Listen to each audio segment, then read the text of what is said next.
Shalom, bien-aimés dans le Seigneur, soyez les bienvenus ici sur Réma Fréquence TV, le réseau de la gloire de Dieu. Dans cette émission où nous allons parler des conséquences de la cupidité. J'espère que vous êtes bien installés là où est-ce que vous êtes. Je sais que le Seigneur a quelque chose de grand et de fort à nous enseigner. Et pour cela, nous allons remettre ce temps entre les mains du Seigneur, afin que le roi de gloire puisse nous parler de manière claire et précise, au nom de Jésus. Père de Tout-Puissant, je te remercie, je te loue, toi le roi de gloire, le Dieu puissant, le créateur de toutes choses. Tu es Dieu et ton règne n'a point de fin. Digne es-tu, agneau de Dieu, toi le roi de gloire, l'Éternel qui permet d'avoir ce moment afin de partager ta parole.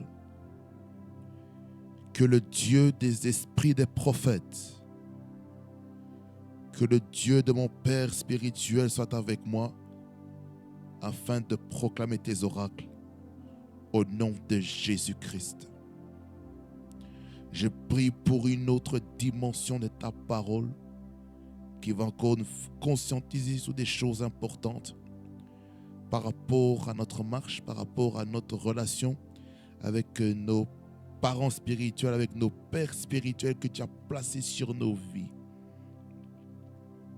Je te rends grâce, toi le roi de gloire. Glorifie ton nom, au nom de Jésus.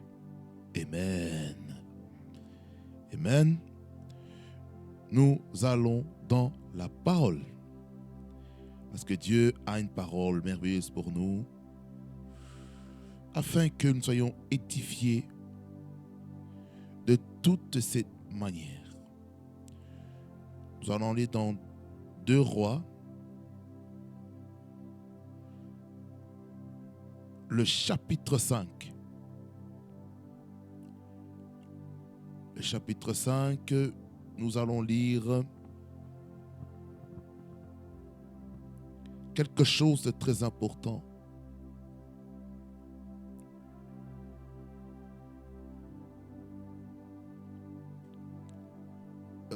Rimo Sagradai. Ce sera encore aussi longue lecture, mais je vais un peu zoomer sur certaines choses. Ok. Nous allons lire de Rois chapitre 5, le verset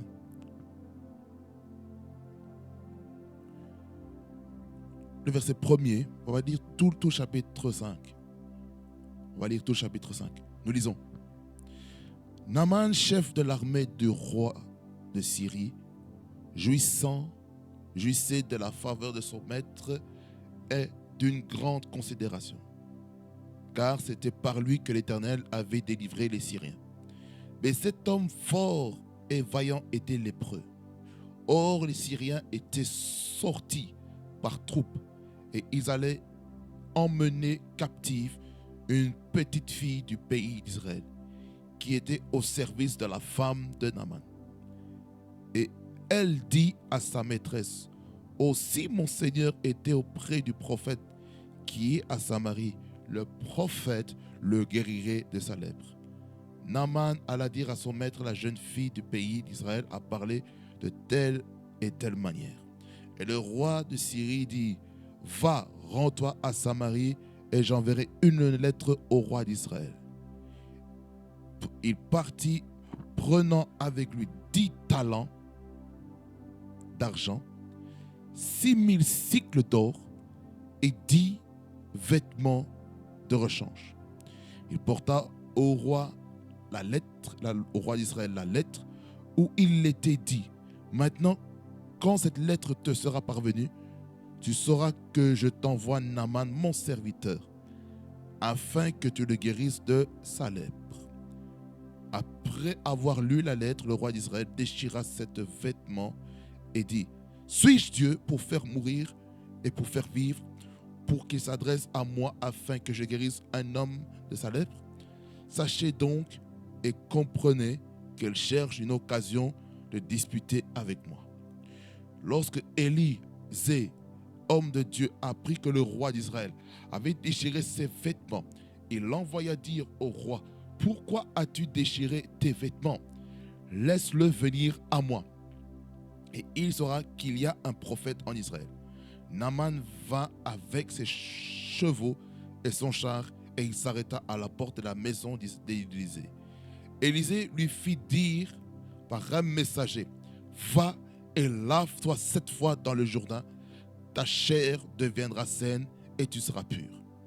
Naaman fut irrité et il s'en alla, en disant, voici, je me disais, il sortira vers moi, il se présentera lui-même, il invoquera le nom de l'Éternel son Dieu, il agitera sa main sur la place et guérira le lépreux.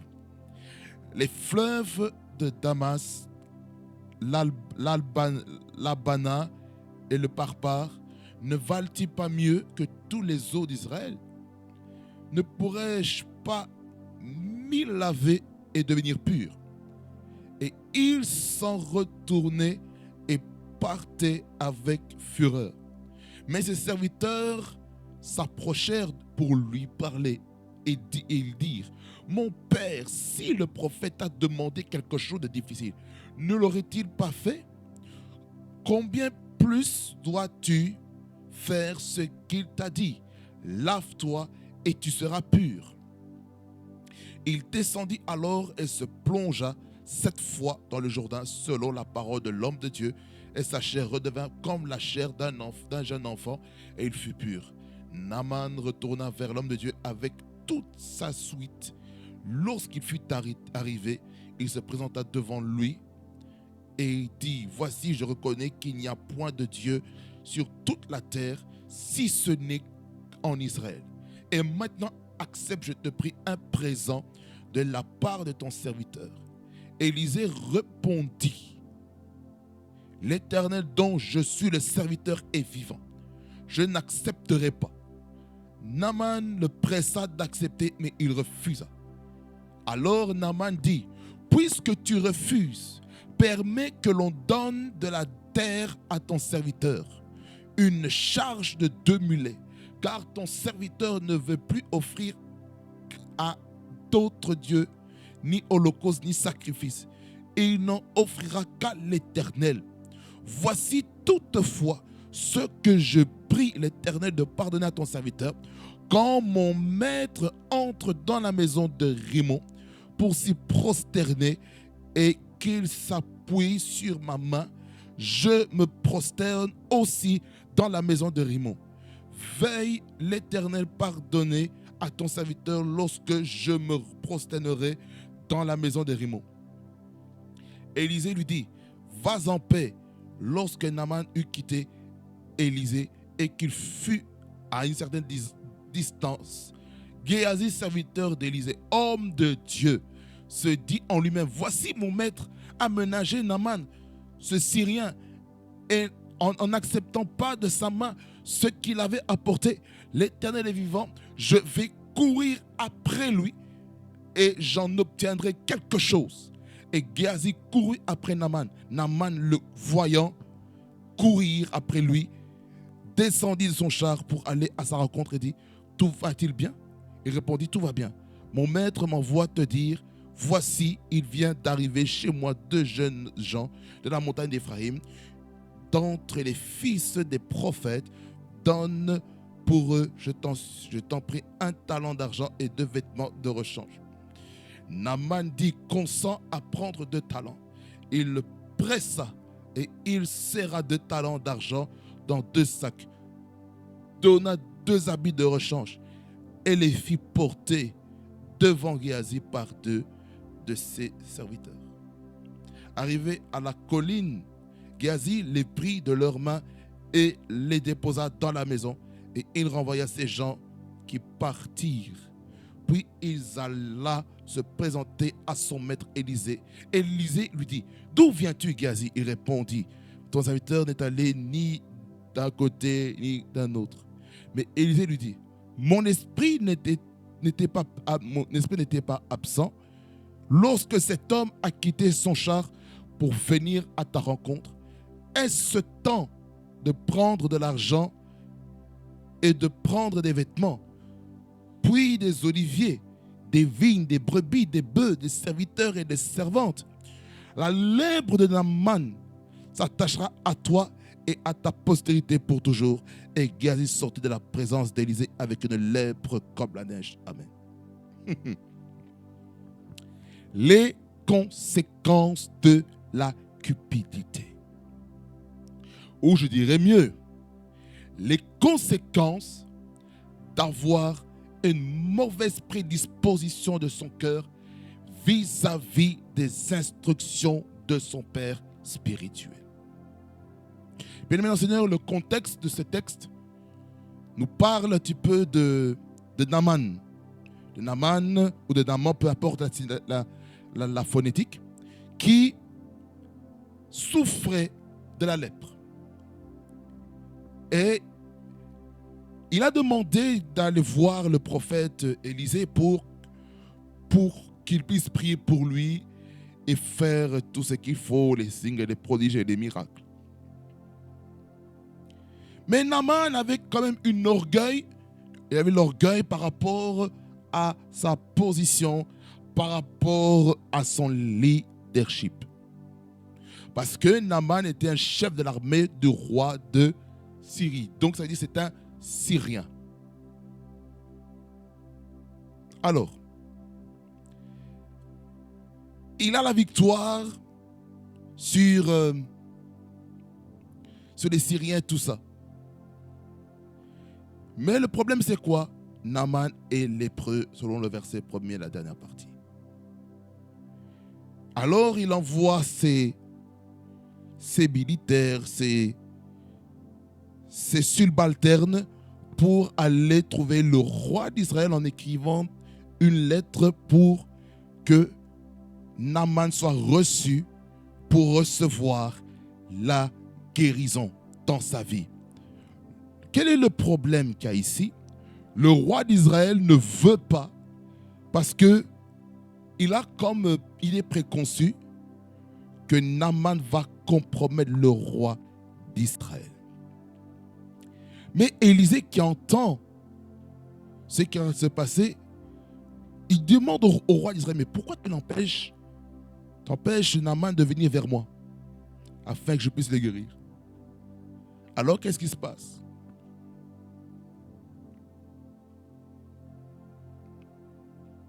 Le roi Naaman vient à la Samarie, là où se trouve le roi Israël et Élisée, pour être guéri.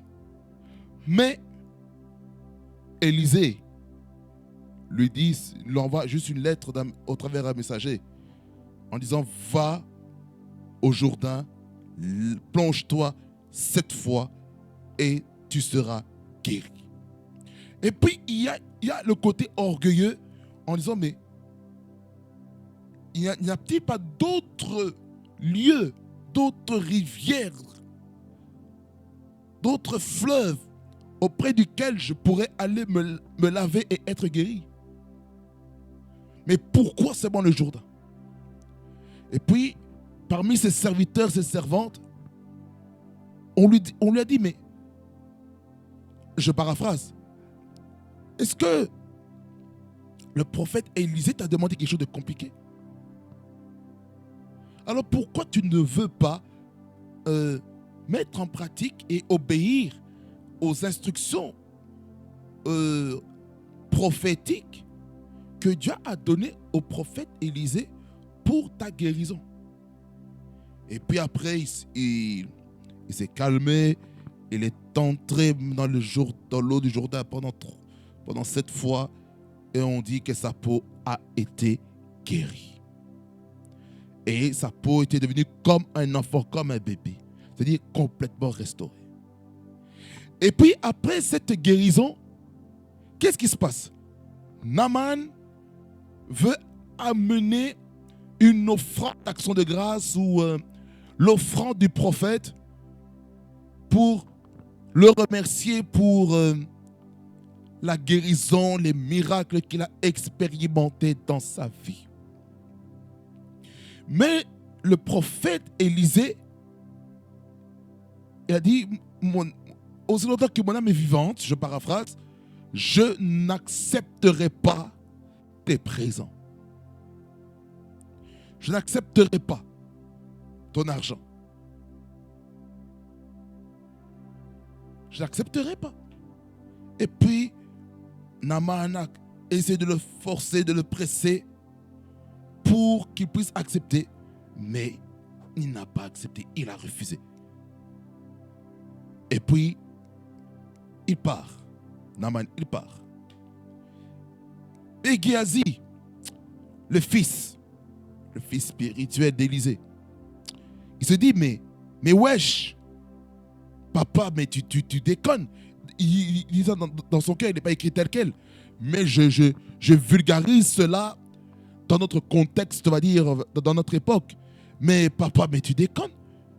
Mais tu aurais dû accepter l'argent, ça nous fait faire du bien. Ça allait nous établir encore plus. Mais vous devez savoir, comme le prophète Samuel avait dit au roi Saül lorsqu'il avait offert le sacrifice sous la pression du peuple, alors il a dit que l'obéissance vaut mieux que le sacrifice. Ça veut dire par là quoi? Que il faut obéir à la voix de Dieu. Certainement, Dieu lui a dit, n'accepte pas cette offre. N'accepte pas cette action de grâce envers toi. N'accepte pas. Et puis, s'il avait accepté, qu'est-ce qui allait se passer? On allait voir si le prophète Élisée s'était compromis avec lui. Mais Géasi n'a pas compris ça. Il était tellement gourmand, il était tellement cupide pour l'argent qu'il est parti voir Naaman. Il a pressé afin qu'il donne l'argent. En mentant même, en mentant au nom de Dieu, il a pris les richesses, il a pris les biens, et il a déposé où ça? Chez lui à la maison. Et puis il revient auprès de son maître qui est son père spirituel, Élisée. Et puis Élisée lui pose la question, mais tu viens d'où? Et puis Géasi il dit, je ne suis pas égaré, je suis resté là, je n'ai pas été ni à droite ni à gauche. Mais Élisée il dit que son esprit était avec Géasi pendant qu'il était en train d'accepter les présents. C'est ça la problématique qu'il y a dans cette thématique ici. On veut tellement faire les choses pour plaire aux gens qu'au final, on commence à se détruire soi-même. Écoutez, quand je vois cette histoire,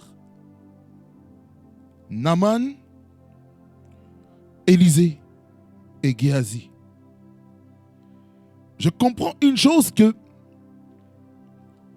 dans la relation père-fils spirituelle, nous devons faire très attention à la compromission. Il ne faut pas tout le temps faire des compromis par rapport à sa marche avec le Seigneur. Se compromettre avec des dieux étrangers, se compromettre avec un feu étranger dans sa vie. Et ce qui fait qu'on est détruit. Parce qu'on est tellement gourmand par l'argent. Écoutez, j'aimerais dire ceci aux fils spirituels qui sont sous la responsabilité de leur père spirituel. Écoutez-moi bien. Évitez d'être des cupides dans le ministère. Écoutez-moi bien. On ne fait pas le ministère pour l'argent. On ne fait pas le ministère pour avoir une belle vie sociale. Non. On ne sert pas le Seigneur pour avoir la notoriété, pour être connu par tout le monde. Mais devant Dieu, tu es inconnu. Tu es incognito.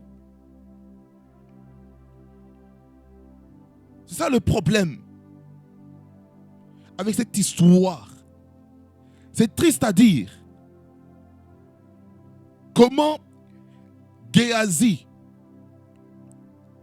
a récupéré la lèpre qui était attachée à la vie de Naaman. Ça veut dire aussi une autre chose, une autre réalité. Mais là, je vais parler aussi rapidement aussi par rapport aux offrandes. Faisons attention avec le fait de voler les dîmes et les offrandes dans les églises. Faisons attention. Vous ne savez pas ce que le peuple de Dieu est venu semer dans la maison de Dieu. Vous ne le savez pas. Peut-être ces personnes sont venues semer au travers les dîmes et les offrandes des maladies incurables qu'ils avaient dans leur corps. Et maintenant, vous prenez ça, vous volez ça et vous mangez ça pour vous. Ben, ne vous étonnez pas qu'il y ait des maladies incurables que vous avez parce que vous n'avez pas fait les choses selon les normes de Dieu. Voilà pourquoi j'aimerais dire ceci à quelqu'un. Ne faites pas le ministère pour l'argent, je vous en supplie. Regardez comment la vie de Géasi s'est transformée. Parce qu'il a mangé quelque chose qu'il ne fallait pas. Pour comprendre ma pensée par rapport aux conséquences, la cupidité.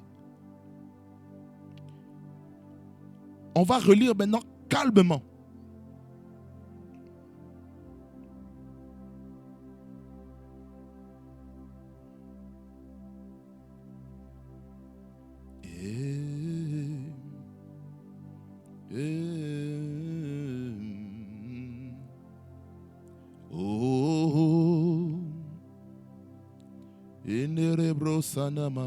À partir du verset 15, pour comprendre un peu plus haut, afin de comprendre la finalité. Il dit ceci. Verset 15, Naaman retourna vers l'homme de Dieu. De qui parlons-nous ici? On parle d'Élisée, le prophète, avec toute sa suite. Ça veut dire tout le protocole, la sécurité, les serviteurs et les servantes.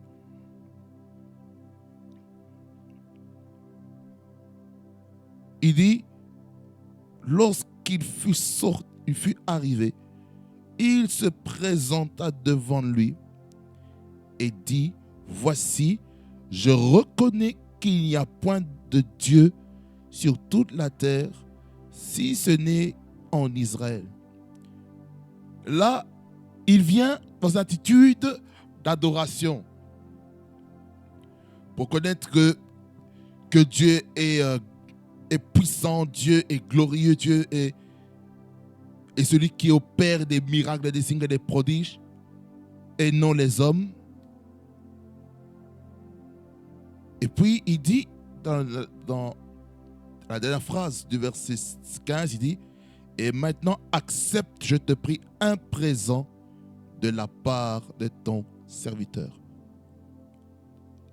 Aujourd'hui, on appellerait ça une offrande d'action de grâce. Voici mon offrande d'action de grâce. Ça peut être de l'argent, ça peut être une maison, ça peut être une voiture, ça peut être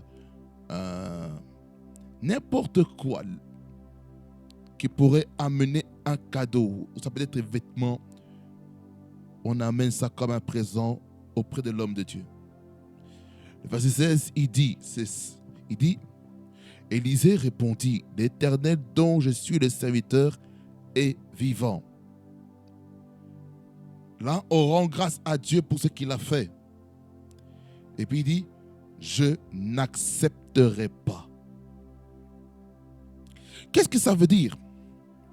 Ça revient à dire que dans le ministère, Il y a des moments où Dieu va te dire de ne pas accepter des offrandes, des actions de grâce de certaines personnes. Et quand Dieu te dit ça, c'est pour te protéger. C'est pour te garder. C'est pour t'empêcher de te compromettre. Regardez avec les prophètes de Baal et d'Astarté.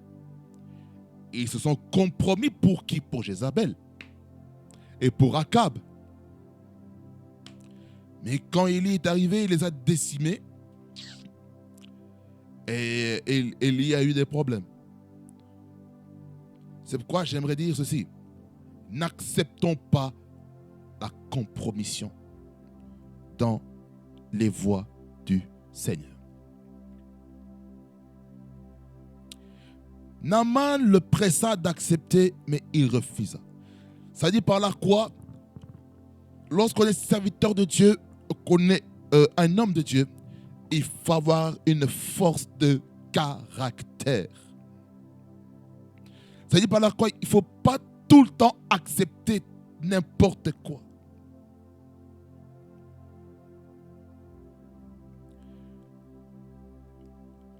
Oui, tu sens dans ton cœur, en tant que fils, ou n'importe qui, après des séances de guérison, d'offrir quelque chose à l'homme de Dieu. C'est bien. Mais l'homme de Dieu, peut-être Dieu lui a dit, lorsque tu vas aller à tel endroit, ne prends pas quelque chose. Souvenez-vous ce qui s'est passé entre le vieux prophète et le jeune serviteur. Dieu a donné une instruction claire et précise au jeune serviteur de ne pas retourner manger avec le vieux prophète. Et le vieux prophète lui dit, l'ange éternel m'est apparu, il m'a dit ça. Et puis le jeune serviteur s'est compromis. Et résultat des courses, il est mort. Par un lion déchiqueté. Et l'âne et le lion se tenaient côte à côte. Ceci n'est pas mon sujet. Il faut parfois refuser certaines offrandes pour protéger sa vie, protéger son cœur. Écoutez-moi bien. Toute offrande, toute action de grâce n'est pas normale. Il y a certaines personnes qui vont amener de l'argent sale dans l'église. Et cet argent sale, il ne faut pas l'accepter dans la maison de Dieu. Et c'est comme si ces personnes ont des sérieux problèmes. Il faut refuser. Le Père a refusé l'offrande. Il a refusé. Il a été déterminé. Il a une force de caractère de dire non. Ce qui revient à dire qu'un homme de Dieu doit avoir une force de caractère de dire non lorsqu'il faut dire non. Le oui peut détruire sa propre vie. Parce que le non, en fait, permet de mettre des limites et des bornes qu'on place. On met des garde-fous pour ne pas tomber en défaillance.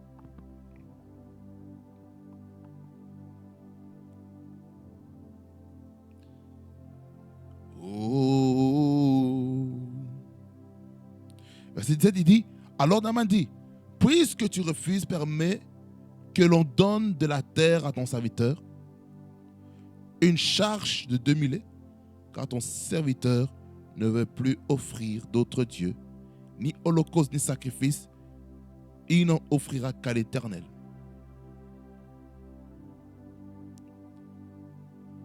Et puis le verset 18 il dit, voici toutefois ce que je prie l'Éternel de pardonner à ton serviteur.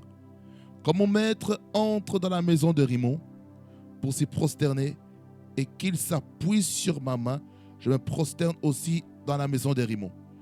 Veuille l'Éternel pardonner à ton serviteur lorsque je me prosternerai dans la maison de Rimmon. Donc ça, c'est une idolâtrie.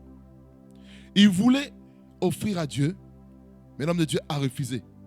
Il a dit, puisque tu as refusé, je vais aller donner ça auprès d'un idole, auprès d'une autre divinité qui ne m'a pas guéri. C'est bizarre, hein? C'est bizarre. Dieu t'a guéri et tu veux rendre grâce à une autre divinité, en sachant que notre Dieu est un Dieu jaloux, qui punit l'iniquité des pères sur les enfants jusqu'à la 3e et la 4e génération de ceux qui me haïssent, et qui fait miséricorde jusqu'à 1000 générations de ceux qui m'aiment et qui gardent les commandements, selon les 10 commandements selon Exode chapitre 20. Donc il va aller dans une divinité contraire de la source par qui le miracle s'est fait. Mais comment? Ça ne va pas. Ça ne va pas. Et qu'est-ce qui se passe, verset 19? Verset 19, il dit, Élisée lui dit, va en paix. Lorsque Naaman eut quitté Élisée et qu'il fut à une certaine distance. Regardez le verset 20. Géasi, serviteur d'Élisée, homme de Dieu, se dit en lui-même. C'est à qui il se dit, Géasi? Quand Géasi se dit en lui-même, il parle à son âme. Le raisonnement de Naaman, l'intellect d'Naaman, les forteresses dans sa tête, dans ses émotions. Qu'est-ce qu'il dit? Voici mon maître a ménagé Naaman, ce Syrien. C'est-à-dire qu'il a remballé en n'acceptant pas de sa main ce qu'il avait apporté. L'Éternel est vivant, je vais courir après lui et j'en obtiendrai quelque chose. Hey! Oh, Jesus! C'est triste, hein, à dire.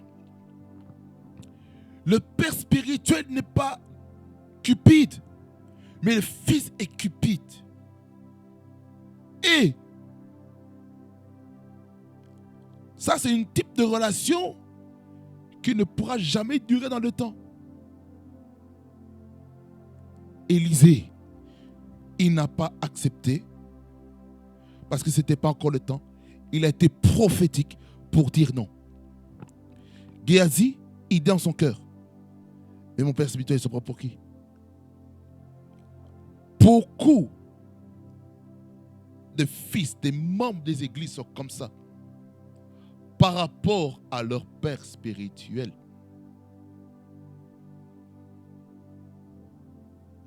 On est prompt à critiquer les décisions du serviteur de Dieu, de l'homme de Dieu.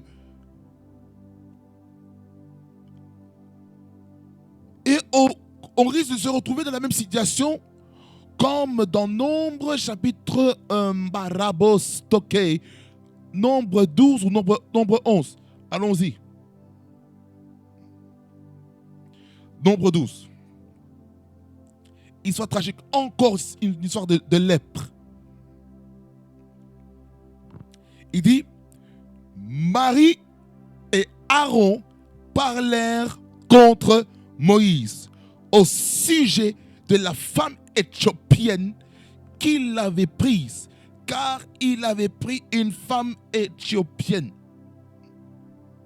Moïse, Marie, ou dans d'autres versions on appelle Myriam ou Mariam, et Aaron sont de la nationalité israélite. Et Dieu avait donné comme ordonnance que les enfants d'Israël ne devaient pas se marier en dehors de la nation d'Israël. Mais Moïse, il s'est marié à une femme éthiopienne.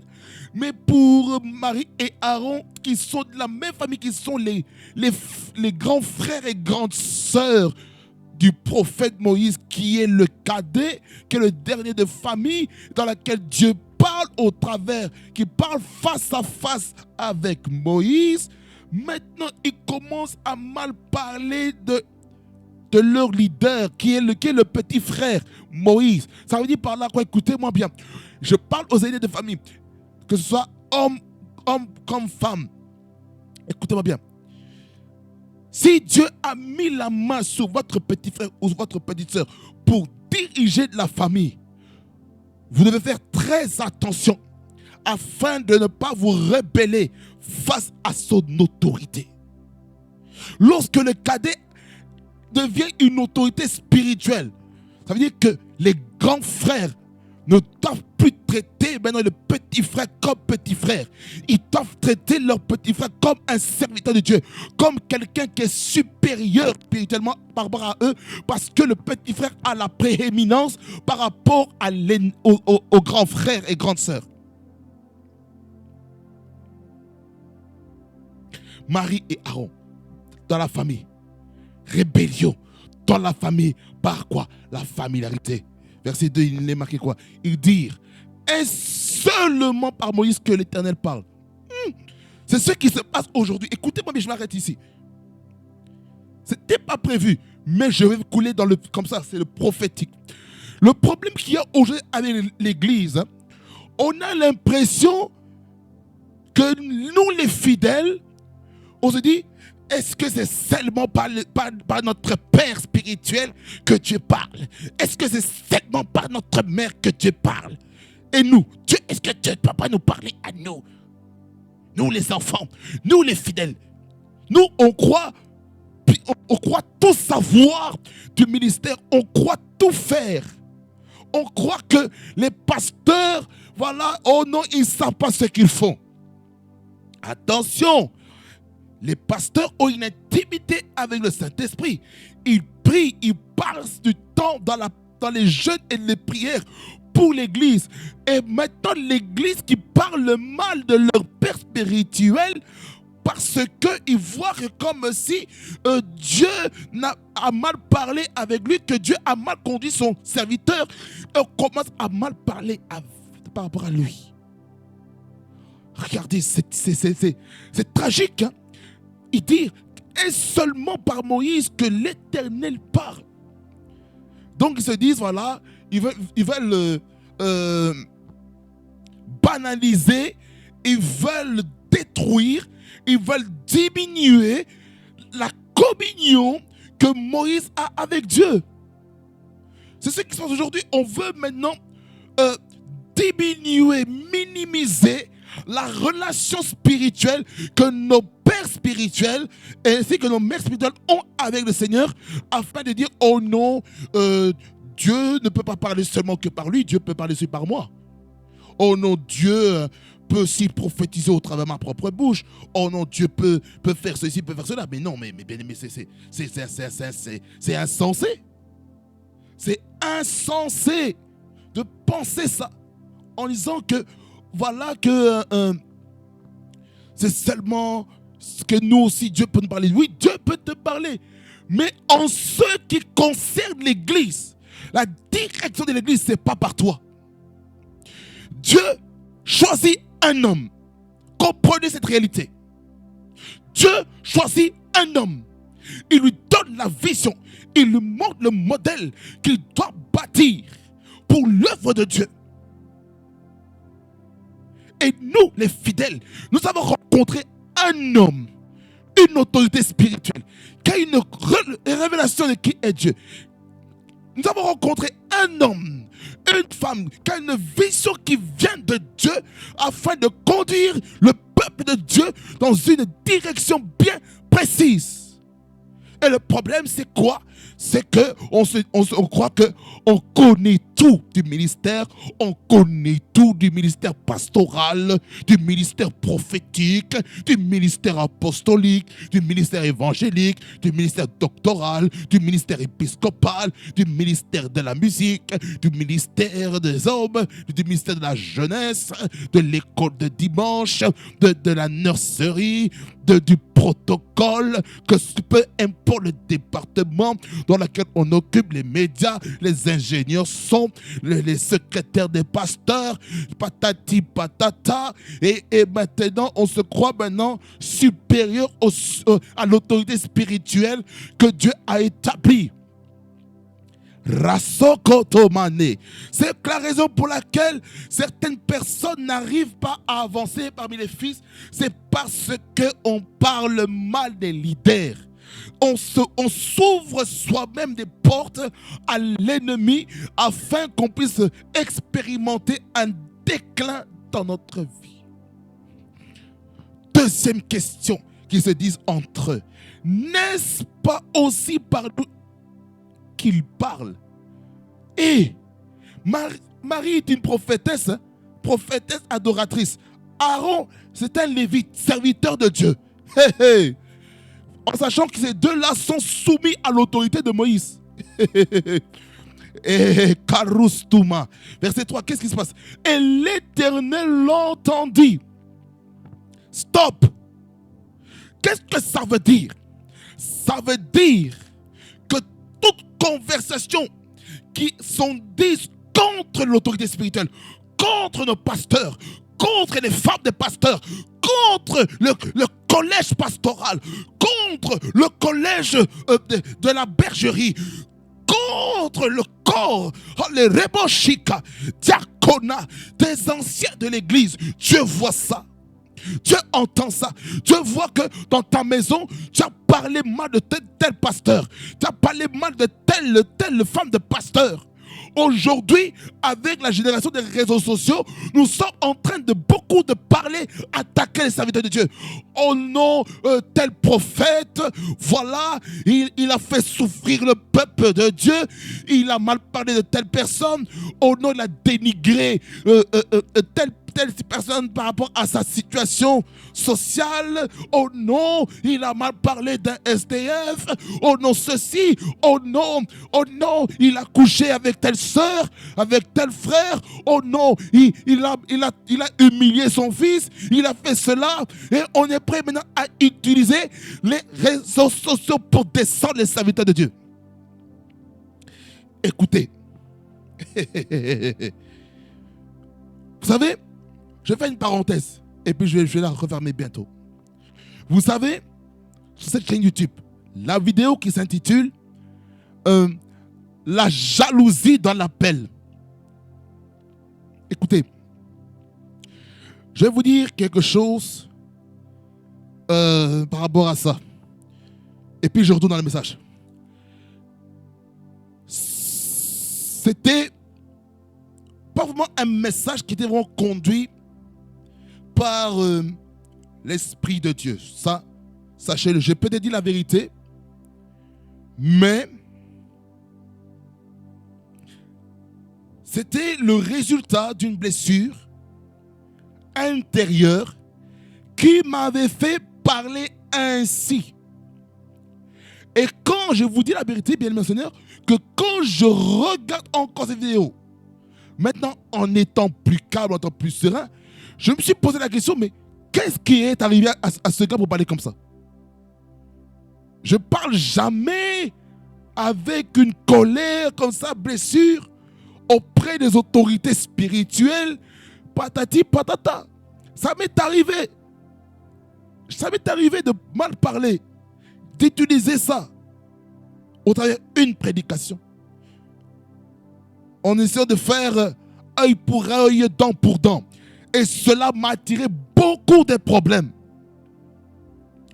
Écoutez-moi, chers jeunes serviteurs, chers fils spirituels des églises, écoutez-moi attentivement. Vous qui avez été blessés par vos pères spirituels, s'il vous plaît, n'utilisez pas, je parle même aussi aux membres des églises, n'utilisez jamais les réseaux sociaux pour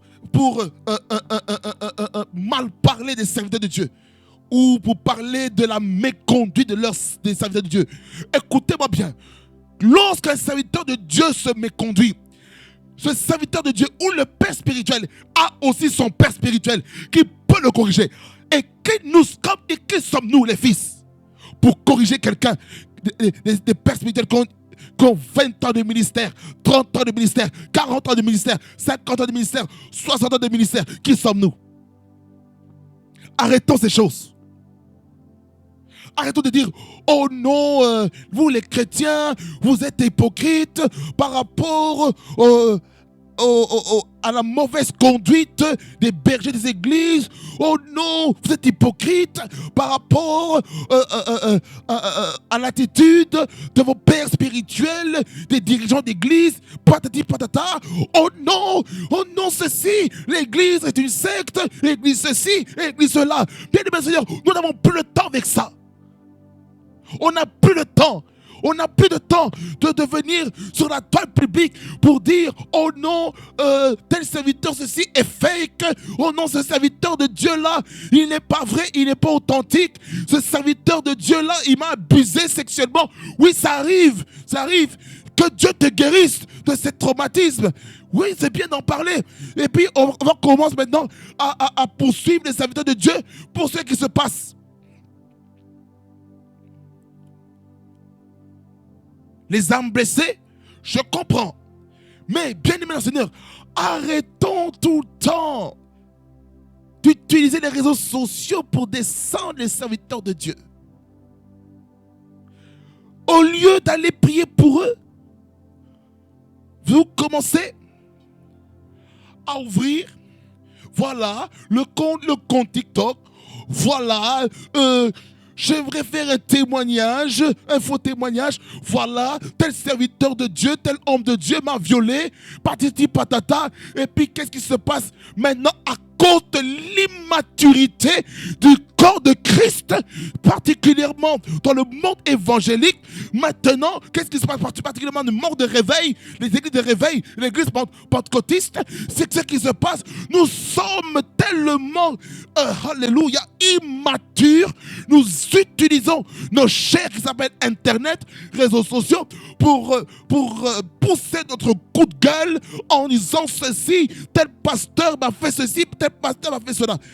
Bien dans le Seigneur, nous ne sommes plus dans un temps où nous devons dénoncer sur les réseaux sociaux tel serviteur de Dieu, tel servant de Dieu. Non, au lieu de ça, priez.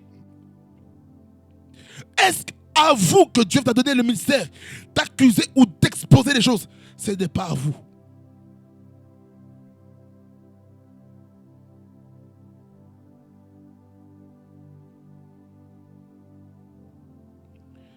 Pourquoi, Église, nous voulons tout le temps être dans cette mentalité d'exposer? Oui, Dieu va exposer les serviteurs de Dieu. Ça, je le sais. Serviteurs de Dieu, quand je parle de serviteurs de Dieu, je ne parle pas seulement des pasteurs seulement. Je ne parle pas seulement des femmes de pasteurs. Je ne parle pas seulement des bergers, des bergères, des diaconesses et tout ce qu'on veut. Même les personnes qui font l'œuvre de Dieu dans les équipes, dans les églises, Dieu peut les exposer. C'est pourquoi chacun d'entre nous, nous devons prier pour sa propre vie. Si tu sais que tu as mal fait les choses, demande pardon à Dieu. Humilie-toi à chaudes larmes. S'il faut que tu arrêtes de servir Dieu, s'il faut que tu arrêtes de prêcher la parole de Dieu, fais-le. Trouve la face de Dieu afin qu'il te restaure, qu'il te remplisse et qu'il puisse tuer cette nature animale, cette nature charnelle qu'il y a en toi, afin que le Saint-Esprit lui-même puisse prendre le contrôle de ta propre vie.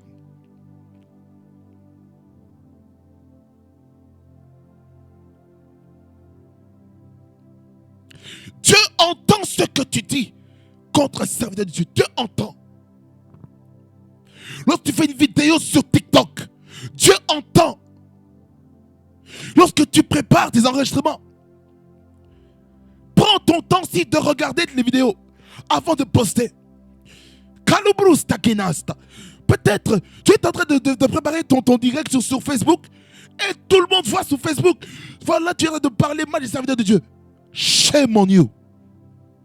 Honte à vous. Honte à vous de parler mal des serviteurs de Dieu. Écoutez, le verset 3, partie A, il dit, et l'Éternel l'entendit. Mais la dernière partie dit, oh, Moïse était un homme fort patient, plus qu'aucun homme sur la face de la terre. Ça veut dire par là quoi, que une des natures qu'un père doit avoir dans l'église, vous savez c'est quoi? C'est la patience. C'est la patience. Si dans sa propre vie, on n'a pas la patience, on va faire des gaffes terribles. J'ai compris, depuis cette vidéo dans laquelle je suis en train de parler de la jalousie, de l'appel de Dieu, jusqu'à maintenant, j'ai compris une chose de très très très importante, c'est que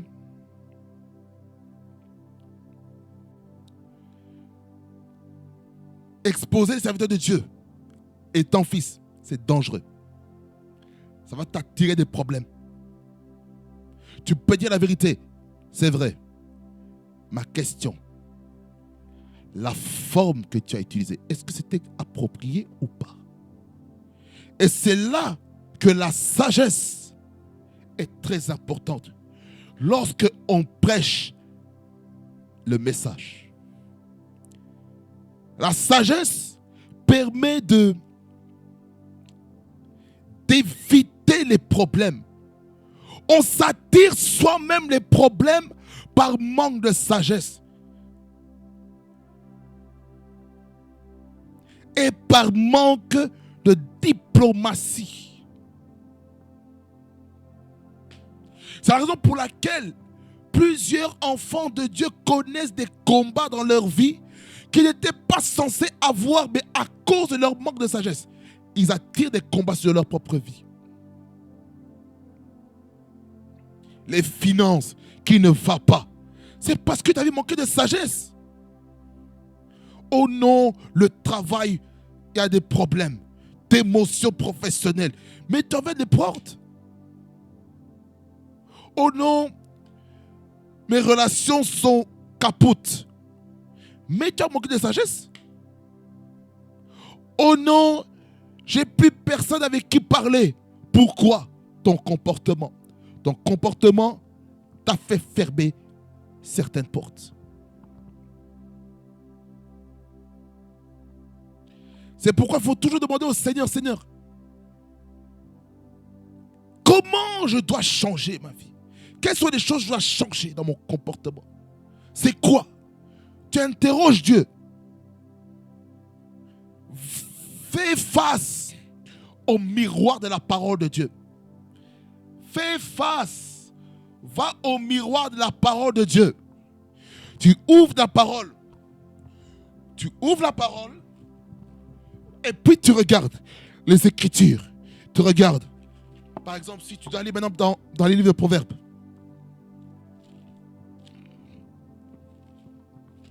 Tu vas dans le livre de Proverbes.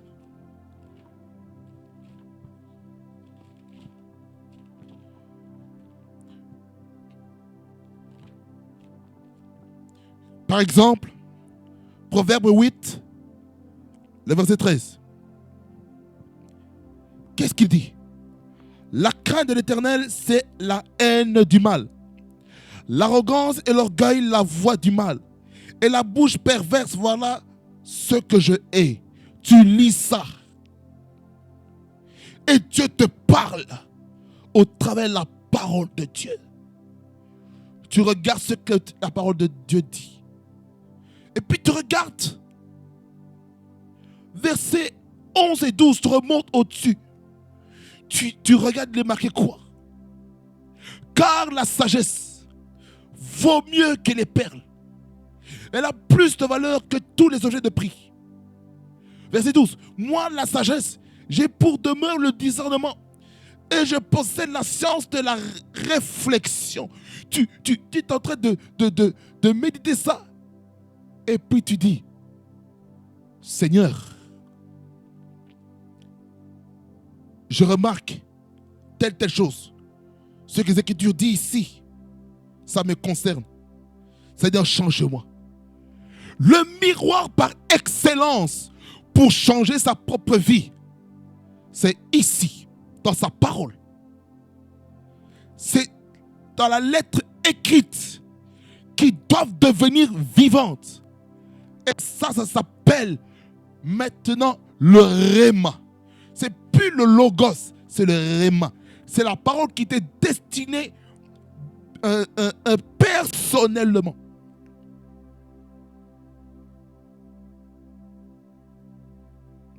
Ça veut dire que les pères spirituels sont tellement patients avec les fils. Ça veut dire qu'ils ne se tracassent pas de tout ce qui peut se passer.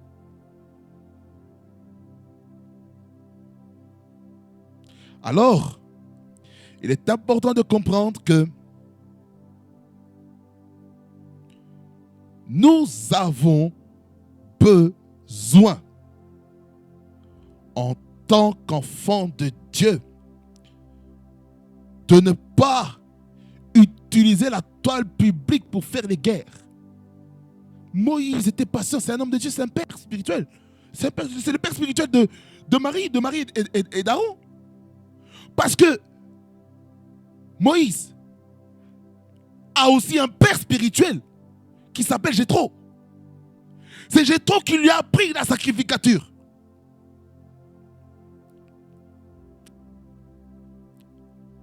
Mais pendant qu'il avait tué cet Égyptien, ça brûlait en lui, c'était le prophétique.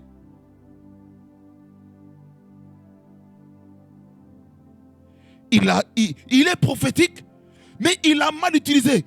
À cause de quoi? La colère.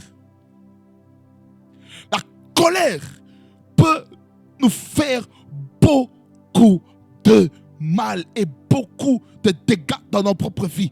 Faisons attention avec la colère.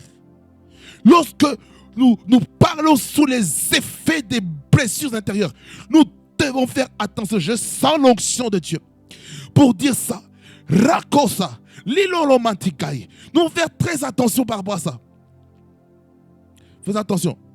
Alors, qu'est-ce qui s'est passé? Verset 4. Soudain, l'Éternel dit à Moïse, à Aaron et à Marie. Ça, c'est toute une famille biologique. Mais il faut comprendre que là, Moïse, c'est le leader spirituel. C'est-à-dire que Aaron et Marie doivent se soumettre à Moïse. Mais ils n'ont pas été soumis parce qu'ils se sont rebellés. Parce que le père spirituel a fait des erreurs de choix.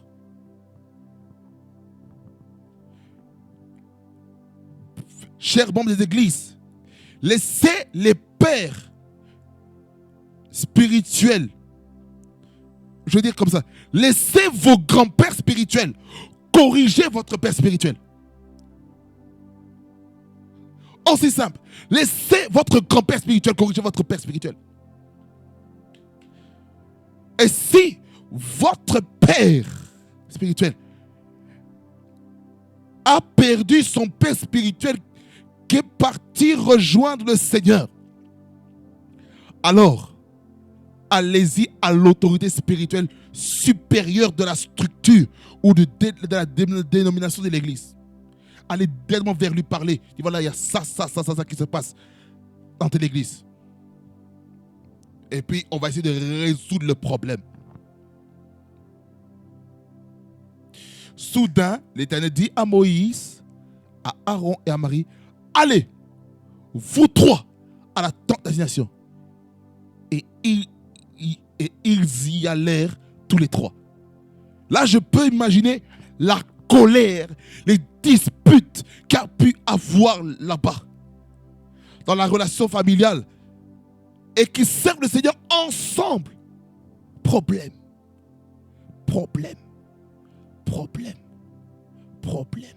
Verset 5.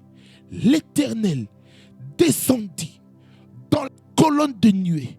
Et il se tint à l'entrée de la tente. Il appela Aaron et Marie, les deux personnes qui se sont rebellées contre Moïse. Les deux personnes qui ont mal parlé de leur leader spirituel. Parce que Dieu les avait entendus. Parce que Dieu entend tout. Tout ce qu'on dit, il l'entend. Dieu est ici dans ce plateau. Dieu est ici dans ce plateau. Il est ici. Le Seigneur habite en moi. Et il entend tout ce que je dis. Shinirimosa. Shalalego Sebra. Dieu voit tout. Il entend. Et notre Dieu est un Dieu juste. Il veut changer les choses. Il veut enlever les choses dans nos vies. C'est ça qu'il faut laisser le Saint-Esprit enlever tout ce qui n'est pas correct dans nos vies. Le Saint-Esprit doit enlever les choses que Dieu n'a créées pas dans nos vies. Verset 6, voici le procès. Et il dit, écoutez bien la parole.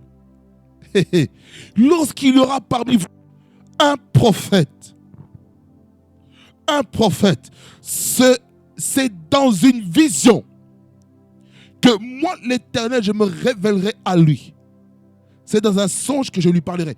Donc là, Dieu est en train de dire les différentes manières que Dieu parle à un prophète. Il parle de la vision et il parle des songes. Verset 7, il dit, il n'en est pas ainsi de mon serviteur Moïse, il est fidèle dans toute ma maison.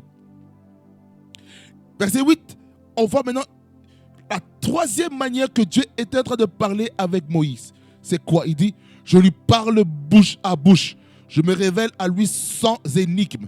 Et il voit une représentation de l'Éternel. Ça, c'est vraiment la représentation physique de Dieu.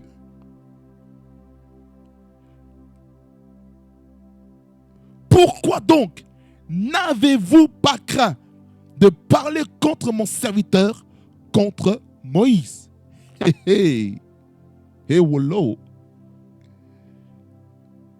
Bien-aimé, parler mal des serviteurs de Dieu, il faut avoir une crainte. Hein? Mais c'est fort. C'est fort. Ça veut dire que avec les serviteurs de Dieu, il faut avoir la crainte de Dieu. Celui qui est intelligent, c'est celui qui a la crainte de Dieu.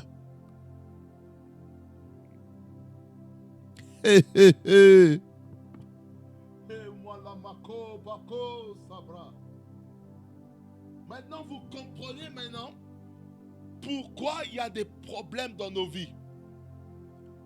C'est parce que pendant qu'on parlait mal des serviteurs de Dieu, on n'avait pas la crainte de Dieu. Ouh.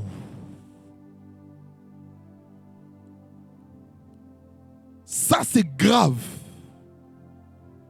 C'est grave. Ne parlons plus mal des serviteurs de Dieu. Qu'est-ce qui s'est passé? Verset 9. Oh, Jesus Christ. La colère de l'Éternel s'enflamma contre qui? Aaron et Marie. Ou Myriam ou Mariam. Dans d'autres versions. Goodness. Hey God Almighty. Le verset 10, c'est ce qui me fait peur. La nuée se retira de dessus la tente. Et voici, Marie était frappée d'une lèpre blanche comme la neige. Dieu a frappé. Dieu a frappé. Qui? Prophétesse Marie, prophétesse Mariam, adoratrice, responsable de l'équipe de louange. Hey.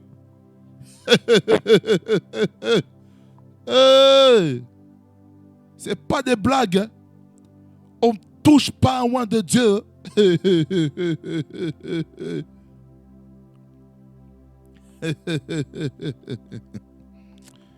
Shana ribrostegere rebrosamama.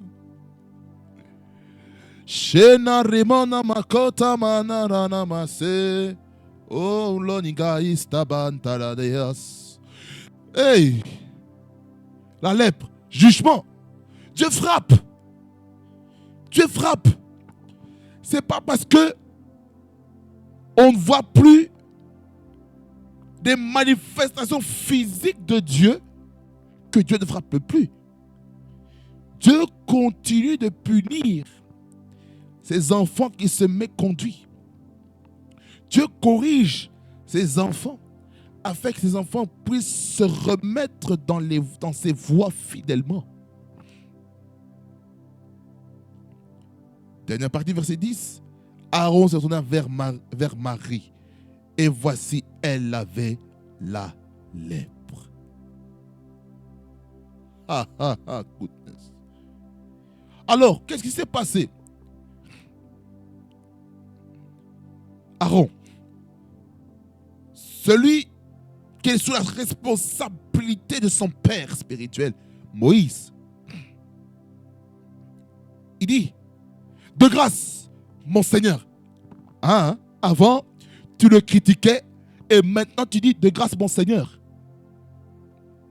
Ne nous fais pas porter la peine du péché que nous avons commis en insensé. Hey!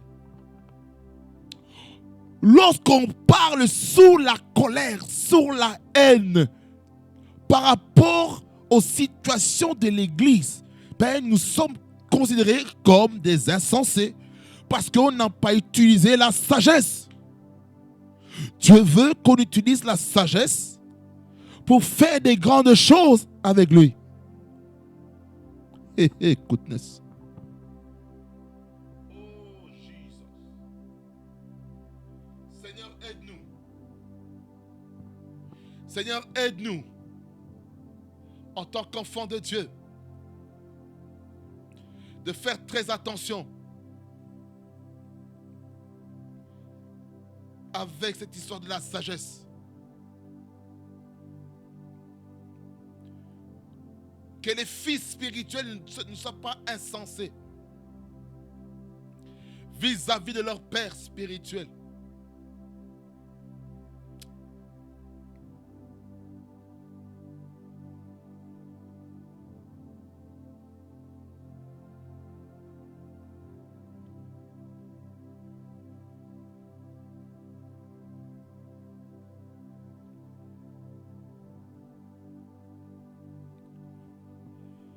Là, il y a une forme de repentance. De fait de demander pardon.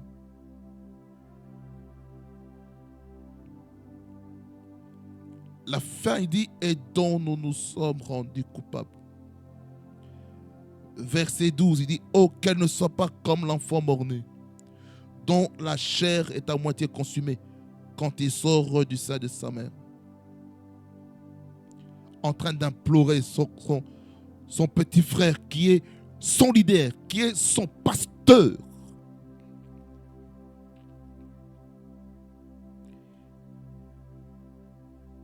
Et Moïse intercède. Il implore la grâce de Dieu, la miséricorde. Moïse cria à l'Éternel en disant, verset 4, verset 13, en disant, ô Dieu, je te prie, guéris-la. Mais Dieu lui dit ceci. Mais l'Éternel dit à Moïse, le leader, si son père lui avait craché au visage, ne serait-elle pas pendant 7 jours un objet de honte? Qu'elle soit enfermée 7 jours en dehors du camp. Après quoi, et il sera reçu. Verset 15. Marie fut enfermée 7 jours en dehors du camp. Et le peuple ne partit point jusqu'à ce que Marie y soit rentrée. Et donc Marie, elle a mis tout le monde en retard. Hey. Elle a mis tout le monde en retard. Elle a mis tout le monde en retard. Vous imaginez? Elle a mis tout le monde en retard.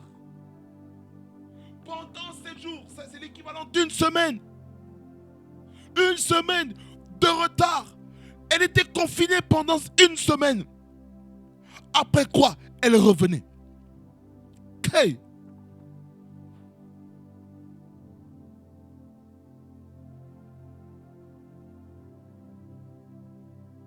Oh my Lord. Mais c'est sérieux. C'est sérieux cette histoire. Ces deux histoires sont des contextes de rébellion. Un autre, c'est par rapport à la guérison de la lèpre qui s'est suivie de la cupidité de Géasi pour s'enrichir, et il attrape la lèpre qui était au tout départ. Donc oh my God. Dans l'histoire de 2 Rois chapitre 5, hein, c'est grave. Ça commence par la lèpre. Ça se termine par la lèpre. Hey, hey. La lèpre, c'est contagieux. Ça tue. Ça tue le système nerveux. Ça tue la peau. Donc ça enlève toute trace de sensibilité. Donc la lèpre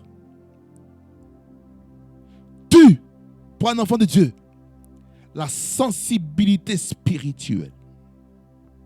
Tu n'es plus en mesure d'entendre la voix de Dieu. C'est parce qu'il y a une lèpre quelque part. Et il faut que tu sois guéri de la lèpre. Il faut que tes nerfs spirituels soient restaurés. Il faut que ton ministère soit restauré. Certains, dans leur ministère, ils ont la lèpre. Ils n'arrivent pas à avancer, ils n'arrivent pas à aller de l'avant. Certains n'arrivent pas à progresser dans leur vie. Pourquoi la lèpre? Il faut que la lèpre quitte la vie des serviteurs, des servantes de Dieu. La lèpre doit quitter l'Église.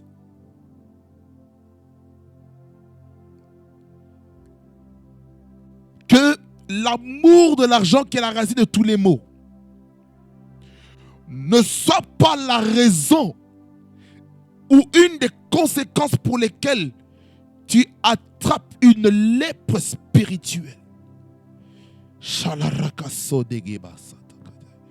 vais terminer comme ça.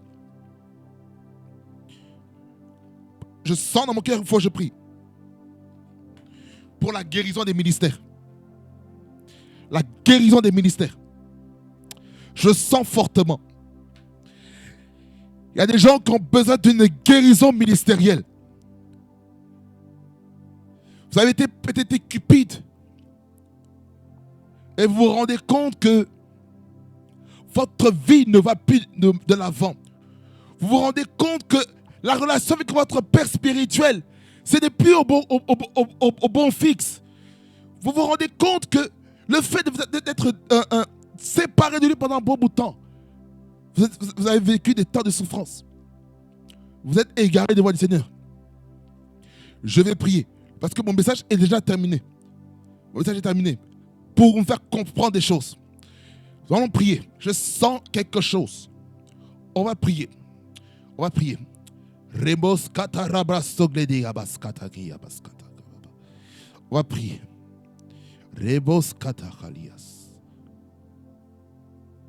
Seigneur Jésus, Shakato Karaprosta Kababa, Repopopos Katekia Parastagai, Roste Pakuna Mastoke, Lore Poskatae Kepostege, Ropakatu Klisto Klapatorias, Resto Ketekerebosa, Jeto Karabababaska, Reto Papapapapasco, Ropopopoboski. Karabababaska. Sheneleleleshe. Yeneleleleleshe. Abababa. Yelelelelelebo shanadadelelebos. Wanelelelelabashande. Wapakato karababa. Yenekerebosh.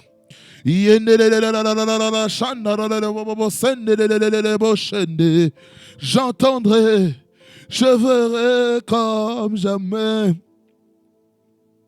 Si le Dieu des esprits, des prophètes me touchent, j'entendrai, je verrai comme jamais. Si le Dieu des esprits, tes prophètes me touchent, j'entendrai, je verrai. Shaltorabaska, Shalarabrosa, Dieu de grâce, Ezofada, Rokostabate.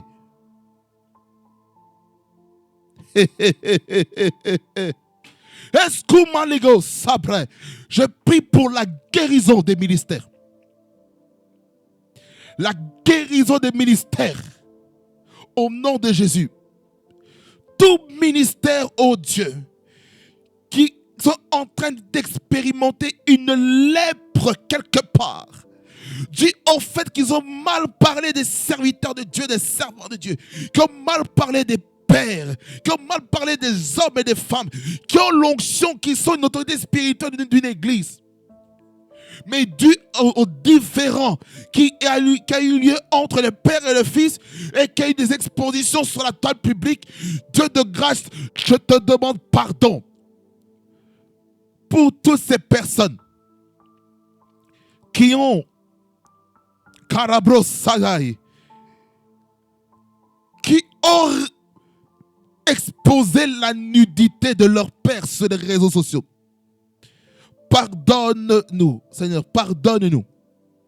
Nous qui avons exposé nos parents spirituels en mal par rapport aux problèmes qui devaient se régler en famille, mais nous avons voulu l'exposer devant tout le monde. Et nous avons amené l'opprobre sur l'Église. Et nous avons été la raison, la source pour laquelle les églises se sont affaiblies, dans laquelle les membres ont quitté les églises, dans laquelle le vent de la trahison, de la déloyauté a soufflé à cause d'une mauvaise information que nous avons fournie sur le net. Seigneur, pardonne-nous, Seigneur, parce d'avoir accepté d'exposer des serviteurs de Dieu pour de l'argent. Pardonne-nous. À cause de cela, certaines personnes ont écourté leur destinée ministérielle à cause des compromissions. Seigneur, je te demande pardon pour toutes les personnes qui ont exprimé leur mécontentement sur le net, Facebook, Instagram, Twitter, TikTok, YouTube, les sites internet, sur l'antenne, sur les radios, sur les podcasts. Chakatiregos. Pardonne-nous, Seigneur, les fils qui avons été cupides pour l'argent. Et nous avons fait des dégâts sérieux autour de nous. Mais tu as vu cela, Seigneur. Je prie que tu nous aides à être des fils qui protégeons la nudité de notre Père. Au nom de Jésus. Au nom de Jésus, guéris-nous de la lèpre spirituelle. Certains n'entendent plus Dieu à cause de ça. Seigneur, guéris-nous de la lèpre spirituelle du fait d'entendre ta voix. au travers de ta parole, que ce soit dans les moments de prière. Seigneur, guéris-nous. Guéris nos pensées, guéris notre intelligence. On était intelligents fortement, on priait beaucoup. Mais à quoi on va exposer? Nous avons perdu en intelligence. Nous avons perdu en maturité. Nous avons perdu en sagesse. Mais les circonstances, Seigneur, les épreuves, les corrections nous ont montré qu'on ne touche pas un oint de Dieu. Que ce soit, Seigneur, la nation d'Israël dans le contexte où maintenant nous sommes, Seigneur, enfants de Dieu. Maintenant, c'est toutes les personnes qui ont reçu Christ qui sont aussi considérés comme oint de Dieu. Seigneur, pardonne-nous. Seigneur, je te demande pardon pour chacun et chacune qui avons mal parlé de nos pasteurs à domicile, sans pourtant comprendre pourquoi il avait pris cette décision. Seigneur, tu connais les raisons pour lesquelles tes serviteurs ont pris cette décision. Que je comprenne ou que je ne comprenne pas. Tu es le Dieu qui est capable de toucher le cœur de tes serviteurs, de toucher les cœurs des pères spirituels des églises, des assemblées locales. Seigneur, tu les connais. Tu as une alliance avec eux. Tu as une intimité avec eux. Tu as une destinée avec eux. Ma prière est celle-ci, Seigneur. Que tu puisses les toucher afin de voir comment ils peuvent corriger certaines choses. Afin que le peuple de Dieu soit assaini dans la marche avec toi. Au nom puissant de Jésus.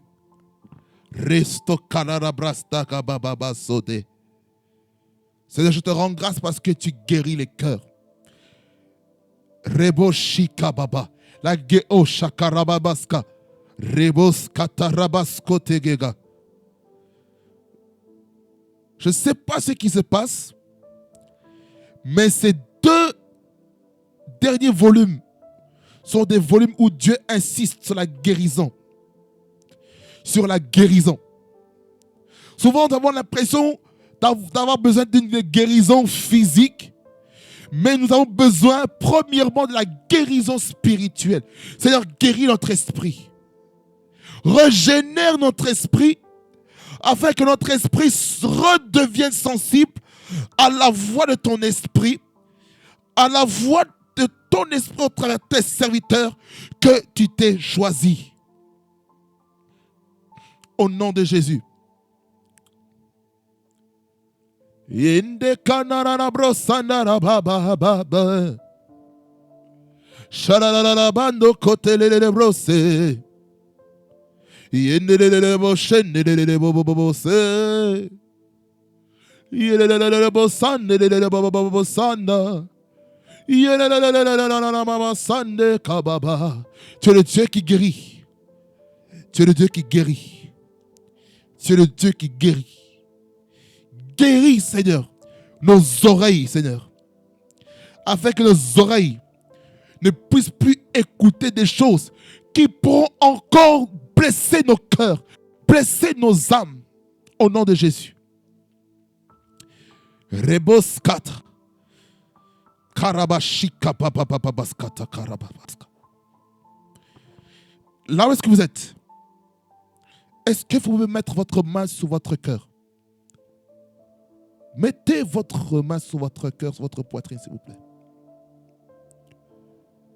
Quelque chose va se passer pendant que j'ai prié maintenant pour votre cœur.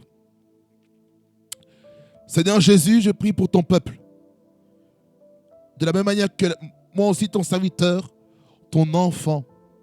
Parce qu'avant d'être serviteur de Dieu, avant d'être homme de Dieu, je suis enfant de Dieu.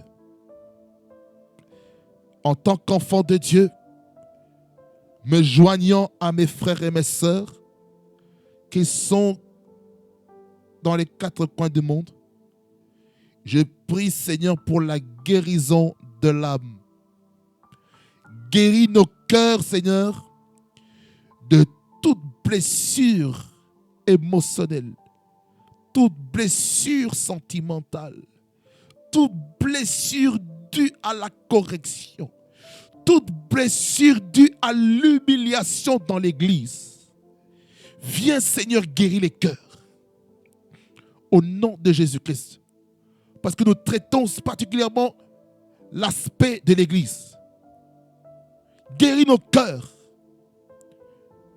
Nous qui restons à la maison et qui avons perdu le goût, nous avons le dégoût d'aller à l'église, de peur d'être blessés à nouveau par les autorités spirituelles ou par les frères et sœurs en Christ.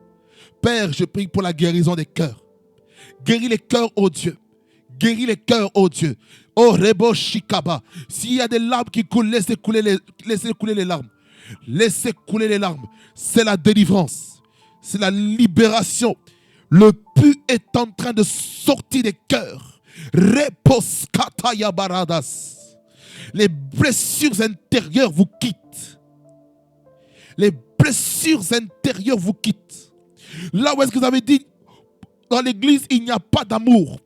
Que le Seigneur vous remplisse de l'amour de Christ en vous. Au nom de Jésus-Christ. Au nom de Jésus. Guéris les cœurs, Seigneur. Guéris, guéris, guéris. Guéris les cœurs meurtris. Guéris les cœurs meurtris. Par les paroles dures des pères spirituels vis-à-vis des fils. Au nom de Jésus. Forge un caractère positif au travers de la correction des pères afin d'être guéri. Seigneur, guéris l'estime de soi. Des gens, à cause de la déception relationnelle, leur estime de soi a été détruite. Certaines personnes, à cause qu'on leur a dit couramment des mauvaises paroles, certains ont perdu la confiance en soi, l'estime de soi, l'assurance, l'audace, à cause des mauvaises paroles qui ont été prononcées sur eux. Dieu de grâce,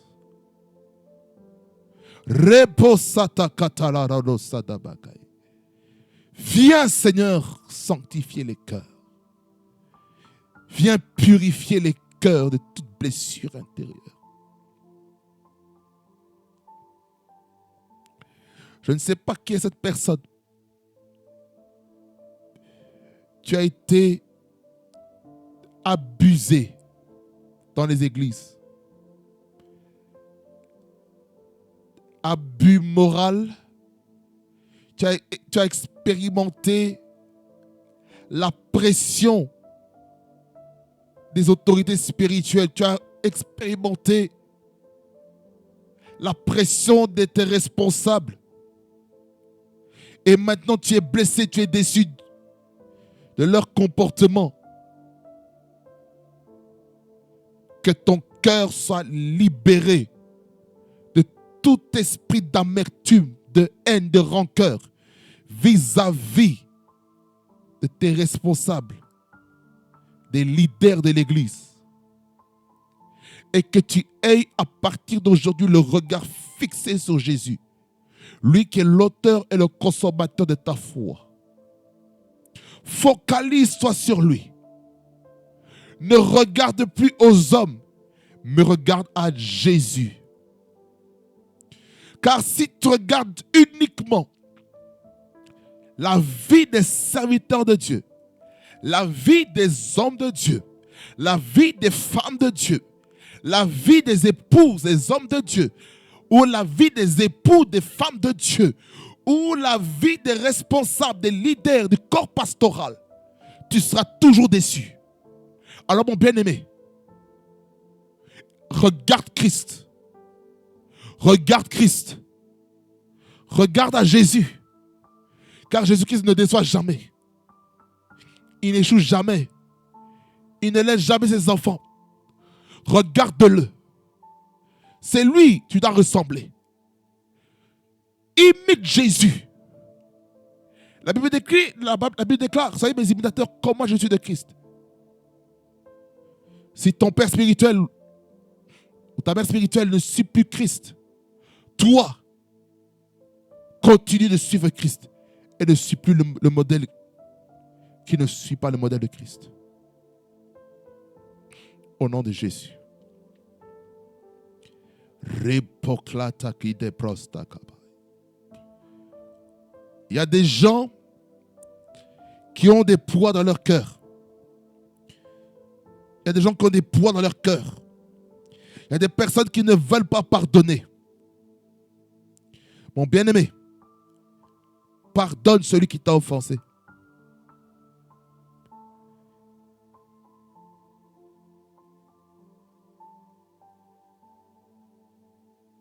Même si la personne ne veut pas te pardonner, mais toi, tu as fait le pas, Dieu t'a vu. Et en demandant pardon, tu te libères toi-même. Tu libères même la personne de la prison dans laquelle tu as créé pour cette personne. Pardonne cette personne. Pour toi qui as été abusé, pardonne la personne qui t'a abusé. Pardonne-le. Certains ont été abusés sexuellement. Pardonnez cette personne. Pardonnez. Pardonnez. Et focalisez-vous sur Jésus, l'auteur et le consommateur de votre foi. Il y a peut-être quelqu'un ici qui ne croit pas au nom de Jésus, mais qui a été déçu d'une relation à une autre. J'aimerais te dire ceci, mon bien-aimé ou ma bien-aimée. J'aimerais te dire que ton réconfort,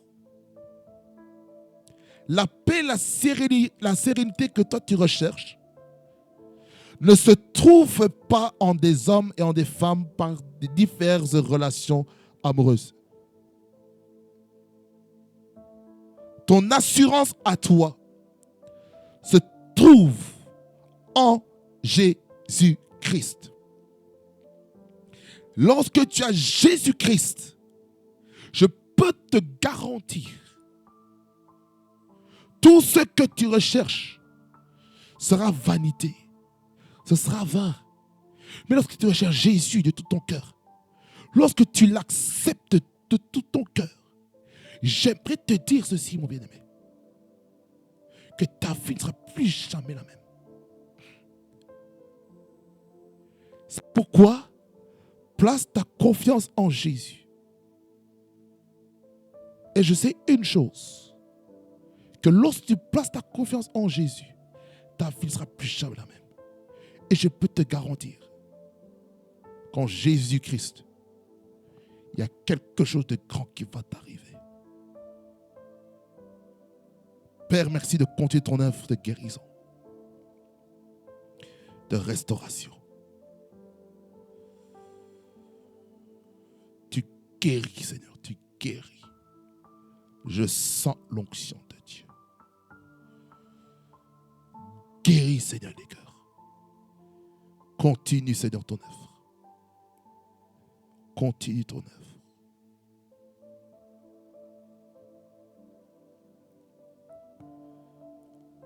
Père, je détruis dans nos vies l'esprit de la cupidité économique. La cupidité économique est détruite dans vos vies au nom puissant de Jésus-Christ.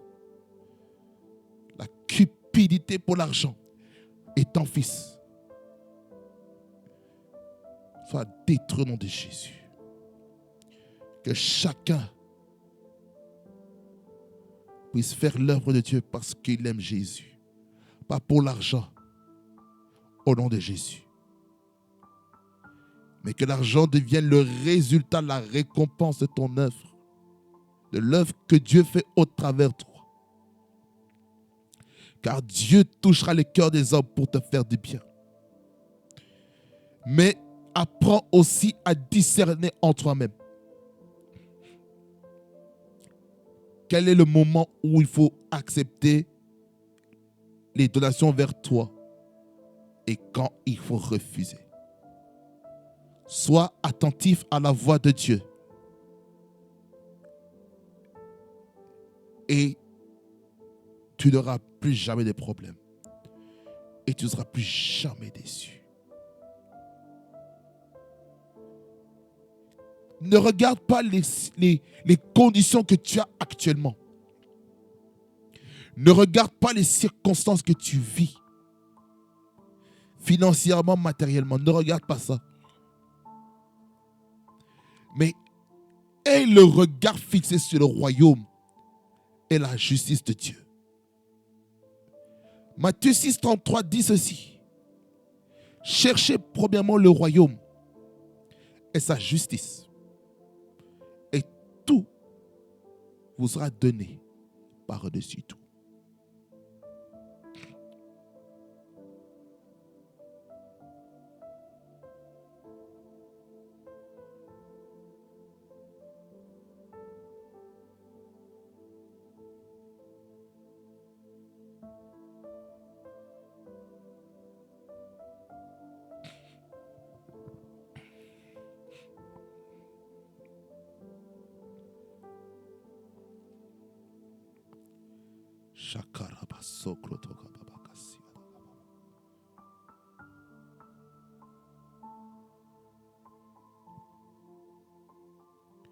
Shekato bresta kababa yesta.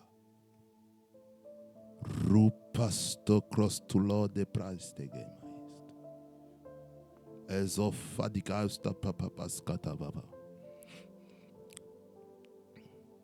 Marara braso glodaga baba. Sheka proisteke prasteke baba baba boskata. Pristeka presta kapa loto klata baba baba skata. Le prosta karabrosteke lele rosta baba.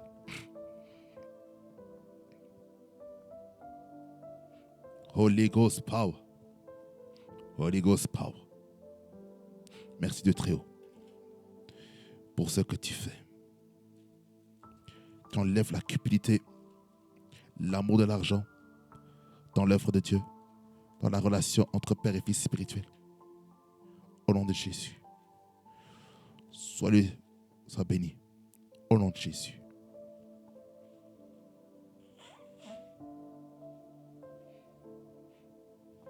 Au nom de Jésus. Seigneur, merci pour ce que tu fais, pour ce que tu réalises dans la vie de quelqu'un dont le diable a voulu amener la chute, dans la vie de quelqu'un afin qu'il puisse se faire absolument de l'argent au détriment de sa vie éternelle. Merci pour ce que tu fais dans sa vie. Merci pour la libération de sa destinée. Au nom de Jésus. Sois loué Seigneur, sois béni. Au nom puissant de Jésus. Que j'ai ainsi prié. Amen. Que ça vous bénisse abondamment. Et qu'il fasse beaucoup de bien.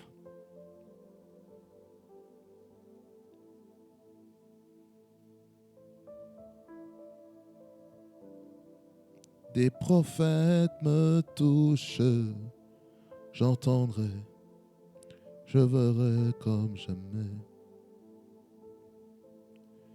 Si le Dieu des esprits, des prophètes me touchent, j'entendrai, je verrai comme jamais.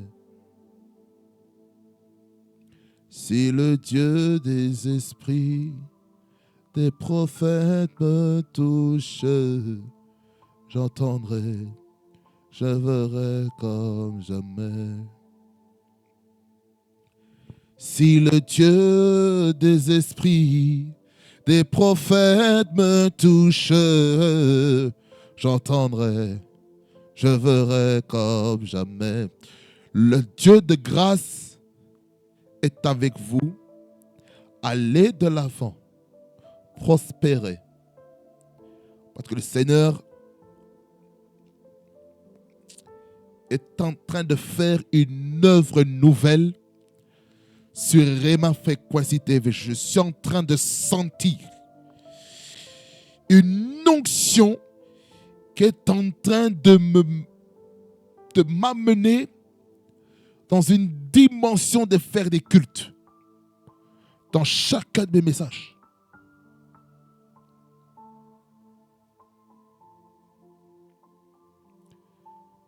Erebo Sagrada Hasia. J'aimerais vous dire ceci. Ne soyez pas surpris qu'on arrive à des moments où que des vidéos de 2 heures, 2 heures et demie, 3 heures puissent commencer à couler ici. Ne soyez pas étonnés. Je suis en train de vous préparer à quelque chose. Parce que l'année prochaine,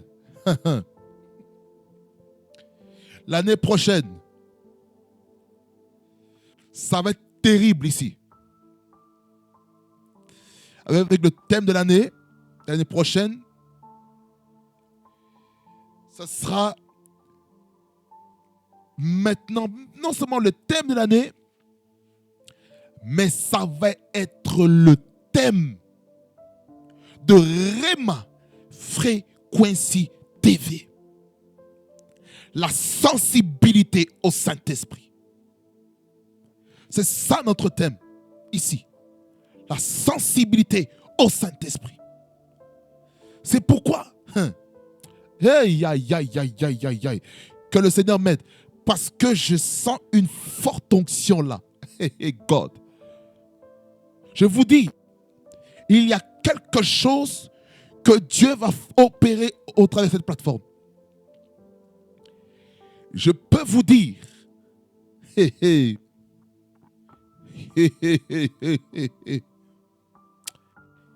quelque chose va se faire dans vos vies.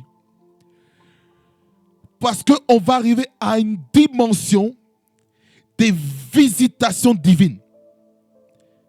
Des choses puissantes vont se faire. Parce que je suis en train de voir comment Dieu est en train d'amener Rema Frequency TV dans une dimension nouvelle. Et pendant que j'étais en train de parler de cette thématique, sur les fils, la relation père-fils spirituel, c'est réalité, j'ai commencé à sentir une onction des cultes en train de s'intensifier de plus en plus. Et l'esprit des séminaires en train d'entrer en place. Je sens l'esprit des séminaires. L'esprit vraiment de l'enseignement en train de prendre place afin que les gens puissent comprendre des choses. Je sens même aussi le prophétique en train de s'intensifier très fortement.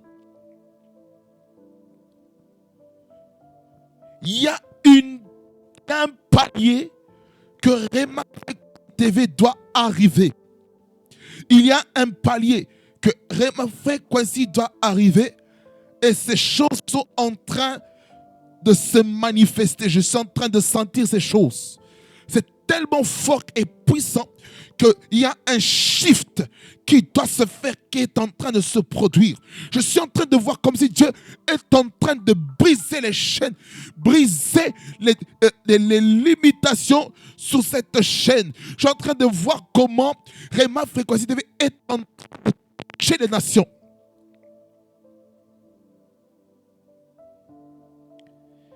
Ça a touché le monde francophone et ça va toucher sur le monde anglophone. Mais pour le monde anglophone, je vous encourage à vous tous, les 117 abonnés de Rema Frequency TV, d'aller aussi vous abonner sur la chaîne, ma chaîne YouTube anglophone de PSF Network. Oh, je vais bientôt revenir là-dessus. À partir de l'année prochaine, il y aura un message en français et un message en anglais.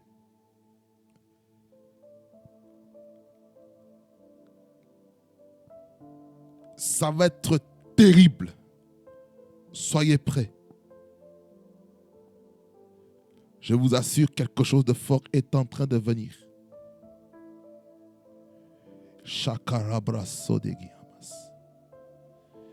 Je sens l'onction prophétique couler.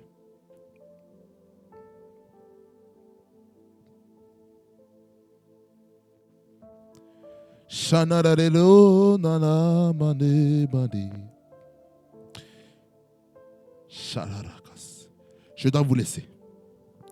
Soyez bénis et on se voit pour la prochaine fois.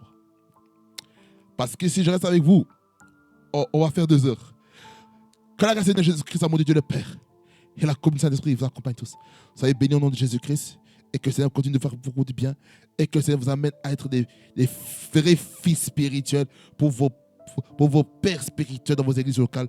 Au nom de Jésus, allez dans la paix de Christ. Au nom de Jésus, amen. Soyez bénis. Rema Frequency TV, le réseau de la gloire de Dieu, sous la sensibilité spirituelle. On est ensemble en Christ. Soyez bénis au nom de Jésus-Christ.